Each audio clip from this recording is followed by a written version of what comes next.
Bismillahirrahmanirrahim. Assalamualaikum warahmatullahi wabarakatuh. Waalaikumsalam warahmatullahi wabarakatuh. Innal hamdalillah nahmaduhu wa nasta'inuhu wa nastaghfiruh wa na'udzu billahi min shururi anfusina wa min sayyiati a'malina may yahdihillahu fala mudilla lahu wa may yudlil fala hadiyalah. Ashhadu an la ilaha illallah wahdahu la syarikalah wa ashhadu anna Muhammadan abduhu wa rasuluh la nabiyya ba'dah.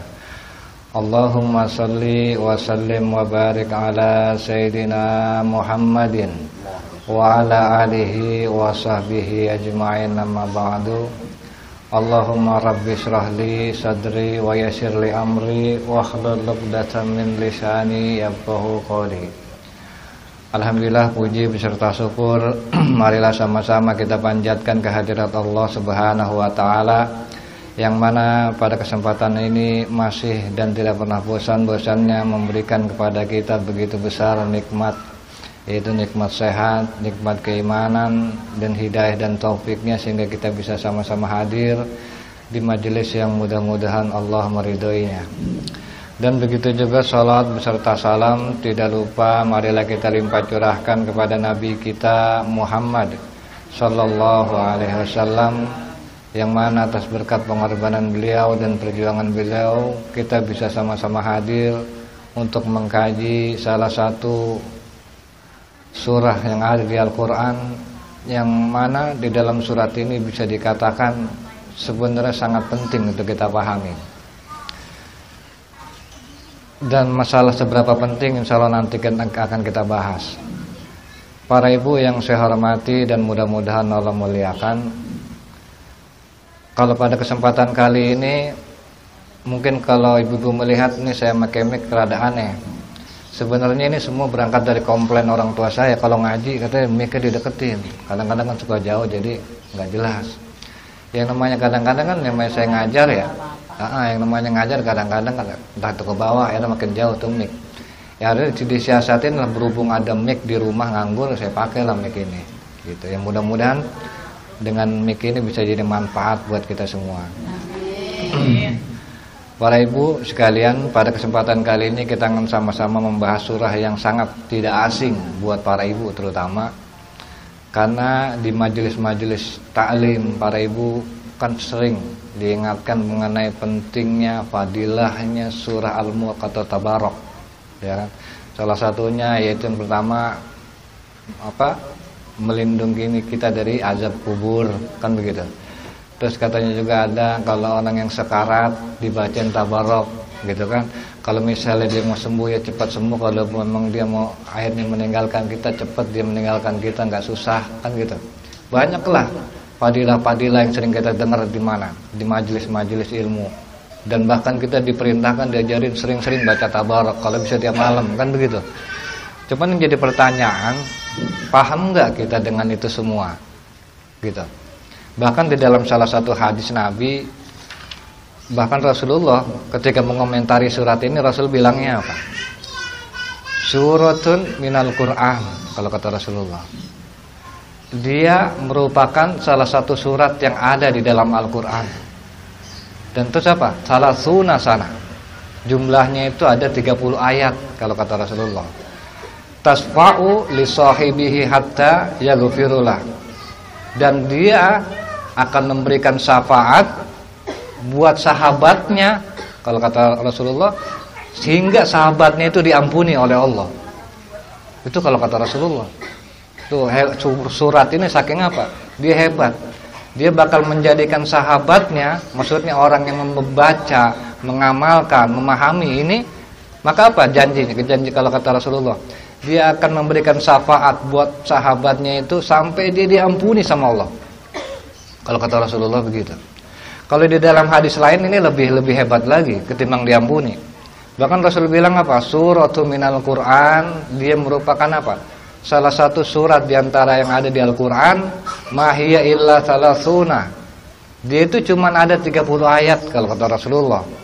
Wahi apa? Di 30 ayat, khasamtu an sahibihi, dia akan apa? Membela sahabatnya Membela sahabatnya hatta dakhaltuhul jannah, sampai sahabatnya ini masuk surga. Dibela sama ini surat. Gitu. Wahya tabarakalladzi biyadihil mulk. Dan surat itu adalah surat tabarakalladzi biyadihil mulk. Nah, yang jadi pertanyaan, bagaimana kita bisa menerima kalau surat ini akan apa? Akan bisa membela kita. Ya kan gitu, akan bisa jadi sahabat kita. Maka cara kita pertama, Bu, kita kan semua pengen nih punya sahabat surat Tabarok. Yang ketika kita nanti di yaumil akhir, kita berharap dibela sama surat Tabarok sampai Allah ngampunin kita. Yang kita juga berharap nanti di yaumil akhir kita dibela sama surat Tabarok supaya apa, Bu? Supaya kita benar-benar bisa masuk surga. Itu pembelaan surat Tabarok itu sampai kita masuk surga. Ya kan, yang dipertanyaan benar enggak tuh? Ya benar.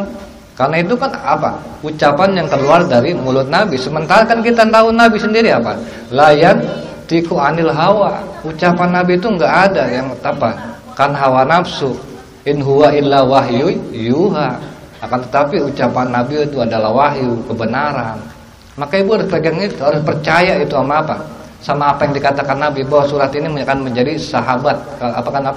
Akan membela kita ketika kita menjadi sahabat surat Al-Mulk. Nah, maka Bu, membaca doang itu nggak bisa menjadikan kita sahabat. Nggak bakal bisa mendekatkan diri kita dengan tabarruk, nggak bisa, Bu. Nggak cukup nih Ibu baca tiap malam tabarrukallah itu tiap habis malam. Itu nggak cukup. Tapi kalau kita pengen jadi sahabatnya, yang pertama kan bisa kenalan, ya kan? Kenalan dulu apa sih kandungan daripada surat Tabarok, kan gitu. Ya kan, itu sudah dikenalin apa? Diamalin. Kalau misalnya Ibu udah kenal, terus Ibu amalin, terus Ibu baca lagi tiap malam, maka apa? Maka bisa kita dikategorikan sahabat daripada surat Tabarok. Yang ketiga, Ibu nanti bersahabat dengan surat Tabarok. Tabarok akan bela mati-matian kita sehingga kita diampuni Allah. Tabarok juga akan bela mati-matian kita supaya apa? Supaya kita bisa masuk surga. Kan gitu. Makanya pada kesempatan kali ini ibu-ibu harus sama-sama nih, ya, sama-sama mempersiapkan hati Ibu, mempersiapkan akal Ibu, telinga Ibu, untuk kita sama-sama apa sih kandungan dari Tabarok. Yang kalau misal kita amalin benar-benar nanti kita akan jadi sahabat dan dia akan ngebela kita di yaumil akhir. Ya. Di dalam ayat ini Allah Subhanahu wa taala berfirman, Bismillahirrahmanirrahim, dengan menyebut nama Allah yang Maha Pengasih lagi Maha Penyayang. Tabarakalladzi biyadihil mulk wa huwa ala kulli syai'in qadir. Alladzi khalaqal mauta wal hayata liyabluwakum ayyukum ahsanu amala. Nah, jadi kita pada kesempatan kali ini kita nggak ngebahas banyak, kita cuma bahas 2 ayat aja. Tabarakalladzi, maha suci Allah, alladzi biyadihil mulk, Allah yang pada tangannya itu adalah ada kerajaan. Beliau menguasai as-sultan wal qudrah, memiliki kekuasaan. Wa huwa ala kulli syai'in qadir, dan dia adalah Allah atas segala sesuatu, qadir, berkuasa. Alladzi khalaqal mauta, dan Allah adalah yang menciptakan mati, wal hayat, dan kehidupan itu, liyabluwakum ayyukum ahsanu amala. Untuk apa? Dijadikan ujian, dijadikan bala, ayyukum ahsanu amala, supaya apa? Supaya ketahuan siapa yang paling bagus amalnya. Nah, para ibu sekalian yang saya hormati dan mudah-mudahan Allah muliakan. Jadi tabarok ini, Bu, artinya Allah itu memiliki banyak keberkahan, memiliki banyak kenikmatan, dan bahkan bisa hadirnya Ibu di sini merupakan bagian dari keberkahan. Ibu bisa napas, itu karena keberkahan dari Allah. Ibu bisa makan, itu karena keberkahan dari Allah. Apalagi Ibu bisa minum, keberkahan dari Allah. Kan gitu. Dan keberkahan Allah ini apa, Bu? Banyak, saking banyaknya berkesinambungan. Ya kan gitu. Ibu sehat nih. Kalau Ibu misalnya minta dikasih sehat sama Allah hari ini, Ibu kan bukan cuma dikasih sehat hari ini doang, bahkan besok itu apa? Itu adalah keberkahan dari Allah. Keberkahan itu banyak, Bu. Banyak, bukan cuma apa? Sehat, nikmat harta, ya kan gitu. Nikmat segala kebaikan semuanya itu punya Allah. Maka tabarok itu asalnya kata barokah yang artinya itu mantap, yang artinya langgeng, dan yang artinya kebaikan yang banyak yang berkesinambungan, itu artinya tabarruk gitu. Alladzina biyadihil mulk, yang di tangan Allah itu ada kerajaan, yang Allah yang menguasai segala sesuatu. Jadi beda Bu antara kekuasaan yang kita maksud dengan kekuasaan yang Allah punya. Kadang-kadang kan kita suka bilang kalau kita ini menguasai diri kita, ya kan Bu? Kita bilang itu kan ucapan bahwa kita menguasai diri kita itu kan cuma istilah. Salah satu buktinya, apakah ibu bisa mencegah diri ibu dari sakit? Kan gitu. Artinya apa? Ibu nggak pernah benar-benar menguasai diri ibu sendiri. Nah kalau Allah itu beda. Allah itu menguasai semuanya, dikuasai sama Allah. Ketika Allah menguasai segala sesuatu, bahkan diri kita, yang ada di diri kita itu atas dasar apa Bu? Kuasa Allah. Buktinya apa? Detak jantung aja. Kalau ibu pikir detak jantung ibu adalah itu berkat kekuasaan ibu, keinginan ibu, sekarang ibu tidur. Kenapa detak jantung itu masih berdetak? Padahal kan ibu nggak sadar. Siapa coba yang menjadikan detak jantung ibu tetap berdetak? Itu Allah. Kalau presiden bilang katanya Presiden Jokowi itu menguasai Indonesia, itu kan cuma istilah. Tetap aja yang menguasai Indonesia itu Jokowi nggak pernah benar-benar bisa menguasai diri kita, menguasai rakyatnya, menguasai sisi alam yang ada di Indonesia. Itu kan cuma istilah. Kalau Allah itu beda Bu, menguasainya benar-benar secara hakikat, semuanya dikuasai oleh Allah, gitu.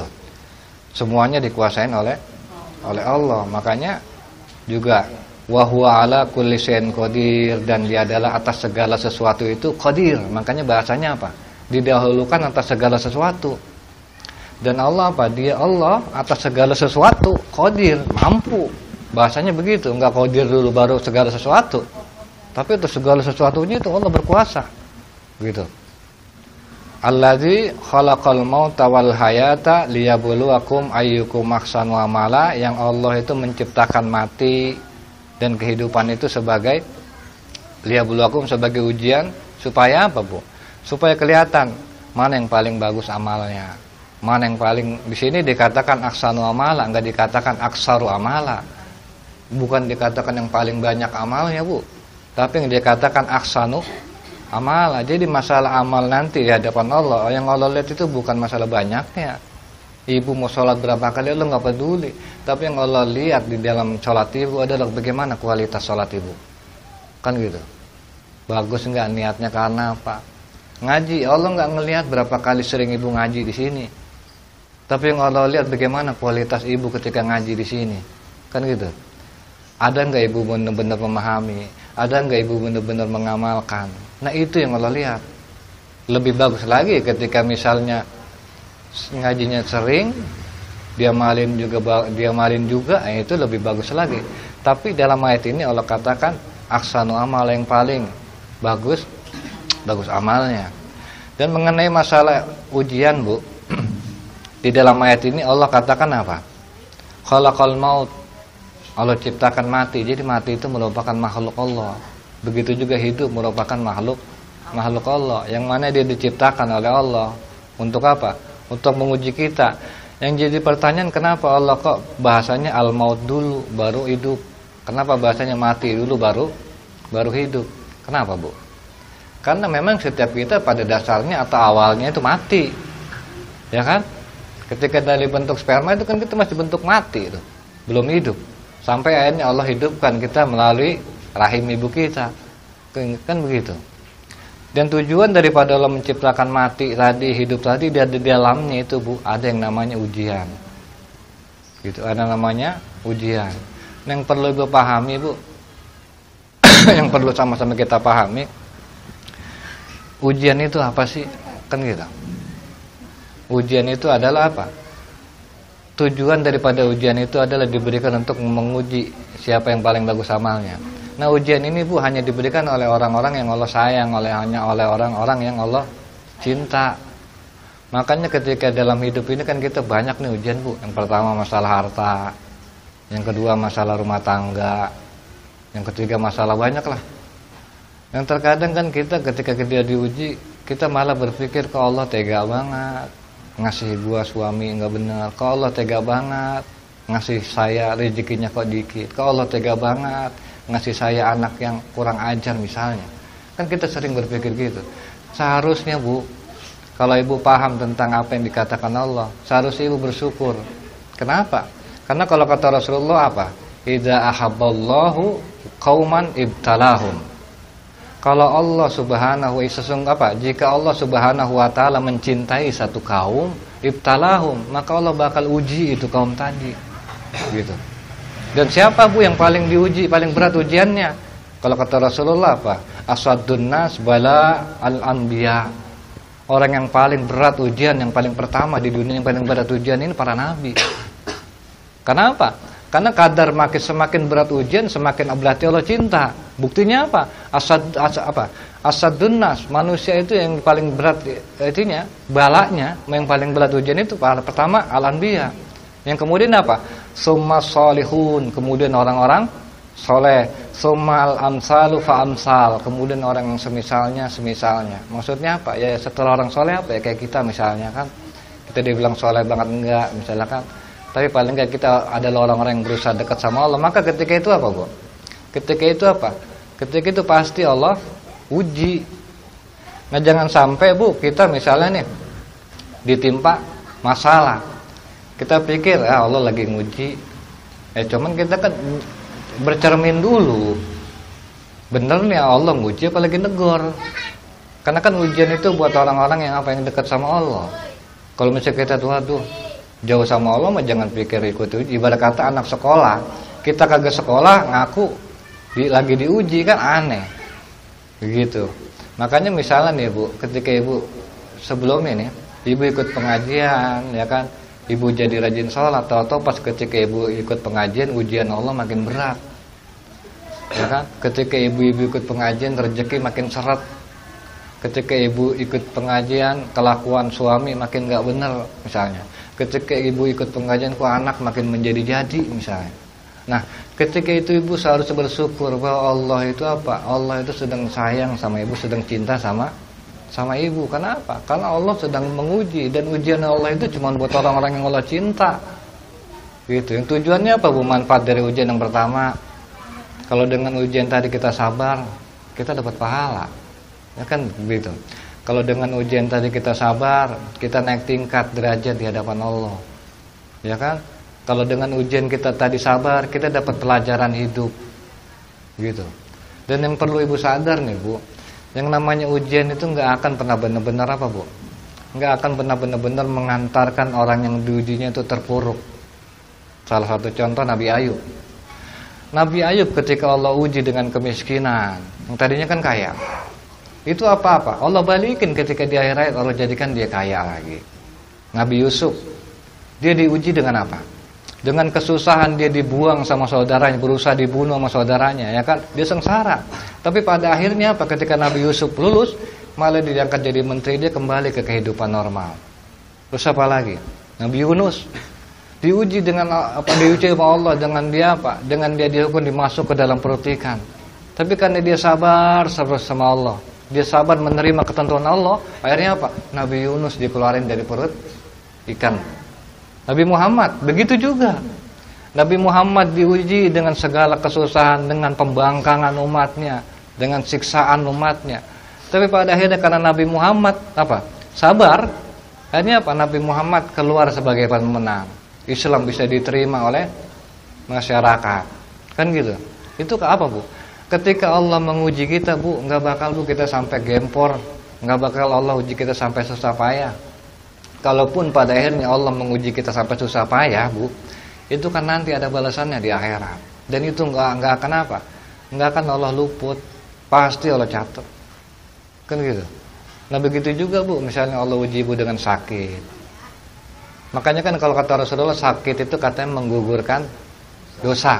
Sebenarnya bukan sakitnya Bu yang menggugurkan dosa itu, tapi yang menggugurkan dosa itu karena sabarnya. Kalau ibu sakit terus nggak sabar, apa dosa jadi gugur? Ya enggak lah, kan gitu. Karena sabarnya yang menjadikan dosa itu jadi gugur. Dan mengenai bagaimana Bu cara kita, terkadang kan kita berat ya. Kalau sabar itu kan cuman ringan di lidah, berat dirasa. Kayak saya nih paling cuman bisa ngomong, Tapi ketika ujian belum tentu saya bisa. Paling enggak kan ulama memberikan kepada kita banyak resep menghadapi kesabaran tadi. Salah satu diantaranya yaitu kalau kata Nabi, kalau misalnya kita diuji masalah, maka kalau kata Rasulullah, fastabir wahtasib, bersabarlah kalian dan berharaplah kalian pahala daripada sabar tadi. Nah, misalnya kita ditimpa masalah, Bu, yang pertama sabar, yang kedua apa? Yang kedua berharap. Ya Allah, saya berharap dengan masalah ini Allah, Engkau akan menggantikan saya dengan pahala yang lebih baik. Dengan kesusahan ini Allah menggantikan pahala yang lebih banyak. Itu diharap, itu perlu namanya berharap pahala tadi. Yang tujuannya memotivasi kita bahwa kesabaran kita ini nggak akan sia-sia, bahwa kesabaran kita akan memiliki nilai nanti di hadapan Allah. Makanya apa? Yang diajarkan yang pertama apa? Itu tadi, supaya kita apa? Supaya kita berharap dari pahala tadi. Yang kedua, Bu, yang kenapa kita mesti perlu sabar atas ujian dari Allah? Yang perlu kita ingat, Bu, Allah itu Maha Penyabar. Apa maksud Allah Maha Penyabar, Bu? Ya sabarlah, bagaimana Allah nggak kurang sabar sama kita. Kita berbuat maksiat, kita ngomongin orang, kita ngejelekin orang, kadang-kadang kita berbuat dosa misalnya terhadap suami. Apa Allah ajab kita? Kan enggak, Bu. Allah biarin kita, Allah tetap kita dikasih makan sama Allah. Allah tetap ngasih kita kesempatan bernapas. Kalau Allah nggak sabar mah udah dipites kita, Bu. Ya kan? Hah? Iya, udah dipites. Kenapa? Karena Allah Maha sabar ngadepin kita, masa iya? Ketika Allah menuntut kesabaran dari kita nggak mau, kita nggak siap, kan gitu. Maka apa? Ya kita persiapkan diri kita daripada kesabaran tadi. Dan kesabaran juga itu, Bu, ada tingkatan. Makanya di dalam Al-Quran itu ada dikatakan Fasbir sabrun jamil, bersabarlah kalian dengan sabar yang indah, sabar yang cantik. Maksud sabar yang indah gimana, Bu? Jadi sabar yang indah itu ketika kita punya masalah itu sampai orang lain nggak tahu kalau kita punya masalah. Misalnya kita sakit hati sama orang nih, ya kan? Kalau kita sakit hati sama orang kan kita sabar. Nah, itu kalau sabar kita termasuk sabar yang cantik, kita nggak sampai curhat sama orang. Gila itu si ibu itu suwe banget, gara-gara ini gue begini-gini. Itu kan karena apa, Bu? Enggak, sabar kita nggak cantik. Coba kalau sabar kita cantik, kita dianiaya sama dia, orang lain sampai nggak tahu kalau kita ini dengan sabar. Yang terjadi apa? Kita kan apa? Karena dijolimin sama ibu-ibu yang lain, karena diomongin, kita curhat. Akhirnya apa? Udah jadi ngomongin orang. Kalau sabar yang cantik itu, sabar yang cuman apa? Cuman Allah yang tahu kalau kita punya masalah. Cuman Allah yang tahu kalau kita, misalnya ujiannya tergantung. Ujian karena kurangnya duit, ujian karena suaminya nggak benar. Itu cuma apa? Cuma kita doang yang tahu sama Allah. Nah, orang yang begitu itu dikatakan orang yang memiliki sabar yang cantik, yang sempurna, dia punya kesabaran. Gitu. Nah, ini kan baru apa, Bu? Kita baru ngebahas 2 ayat. Dari 2 ayat aja surah Al-Mulk udah mengajarkan kepada kita tentang nilai kebaikan, yaitu nilai kesabaran. Artinya apa? Ibarat kata sahabat ngajarin nih, lu harus sabar ya. Nanti di mana-mana kalau lu udah jadi sahabat gue bakal gue bela. Masuk akal nggak, Bu? Kalau dikatakan bahwa tabarok ini nantinya di akhirat bakal jadi apa? Bakal jadi penolong yang memberikan syafaat kepada sahabatnya sampai sahabatnya ini harus diampunin sama Allah. Bahkan dia bakal ngebela siapa? Sahabatnya sampai sahabatnya ini masuk surga. Masuk akal nggak, Bu? Masuk akal. Kalau misalnya ibu memahami isi Al-Quran ini, isi tabarrok ini, kalau ibu mengamalkan dari isi tabarrok ini, maka apa? Nggak bohong Nabi kalau bilang tabarrok ini nanti bakal jadi apa? Bakal jadi penolong yang membela kita dan memastikan kita harus masuk surga. Itu syaratnya apa, Bu? Syarat yang pertama harus paham, yang kedua kita harus ngamalin juga, dan juga kita harus sering bacanya. Jadi nggak cukup kita baca doang habis maghrib tiap malam, sementara kita paham aja enggak, ngamalin juga kagak, kan gitu. Bagaimana kita mau bisa dikategorikan sahabatnya tabarok? Bagaimana tabarok mau nolongin kita? Nggak ada alasan lah tabarok nolongin kita. Karena apa? Yang namanya sahabat kan bakal nyontoh sahabatnya. Namanya sahabat bakal ngikutin apa nasihat sahabatnya. Sekarang saat tabarok nih di ayat 1 kedua udah ngasih nasihat kepada kita yang sangat berharga. Tinggal tergantung ibu-ibu mau terima enggak. Kalau ibu mau terima, ya udah perlahan-lahan tabarok apa? Memberikan kepada kita tentang nasihat terbaiknya. Yang insya Allah mudah-mudahan Bu, ini baru 2 ayat ya. Mudah-mudahan dia selanjutnya akan kita temukan nasihat-nasihat apa yang diberikan dalam surat Tabarok, dan mudah-mudahan kita termasuk golongan orang-orang yang benar-benar bisa menjadi sahabat Tabarok, dan kita berharap nanti akan kita ditolong oleh Tabarok di yaumil akhir.